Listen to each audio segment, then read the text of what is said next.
Iran's judiciary chief issuing a warning to anyone supporting the U.S.-Israeli strikes on the Islamic Republic. In an interview with Iranian state television this morning, he said anyone in support of America will be dealt with on revolutionary Islamic principles in accordance with times of war. This has raised concerns around the status of those already detained, especially those arrested during the weeks of protests against the Iranian regime. There are growing fears that they may face death penalty charges. We've known for a long time that Iran had intentions on trying to kill President Trump and or other U.S. Officials. And while that was not the focus of the effort by any stretch of the imagination, in fact, never raised by the president or anybody else, I ensured and others ensured that those who were responsible for that were eventually part of the target list. It wasn't the beginning of the effort. We were focused on missiles and launchers, and that's the focus. But ultimately, if we had the opportunity to get at those who are trying to get at Americans specifically, we would. And so we eventually had the opportunity to do that from the air. Iran cannot outlast us. We're going to ensure through violence of action and our offensive capabilities and our defensive capabilities, as I said, that we set the tone and the tempo of this fight. That's why stories and speculation about different things that try to make it look like we're limited in what we can do.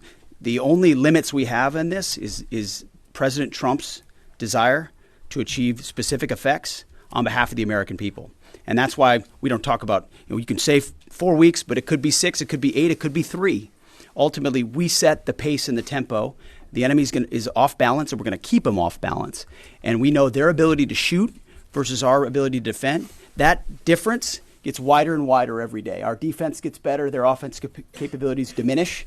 As we are going into ammunitions that we, as we said, have tens of thousands of and can drop unlimited supplies on with even more effects than the standoff munitions we have now, which is why when we say the throttle's going up, the throttle's going up, and it's going to stay on high. Iran's theater ballistic missile shots fired are down 86% from the first day of fighting, with a 23% decrease just in the last 24 hours.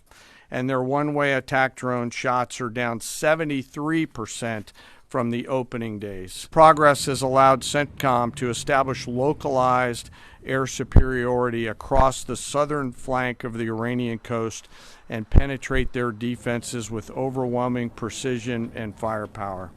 We will now begin to expand inland, striking progressively deeper into Iranian territory and creating additional freedom of maneuver for U.S. forces. As a result of this, CENTCOM is now shifting in day 4 already from large deliberate strike packages using standoff munitions at range outside an enemy's ability to shoot at us, now into stand-in precision strikes overhead Iran.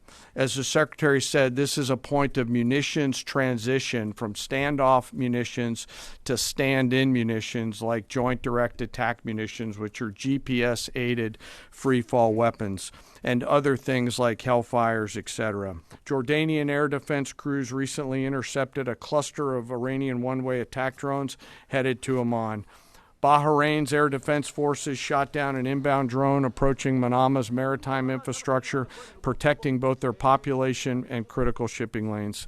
Saudi Patriot batteries stopped a salvo of ballistic missiles aimed at energy facilities near Dhahran. The UAE neutralized multiple drones targeting Abu Dhabi's industrial zone, demonstrating speed and precision.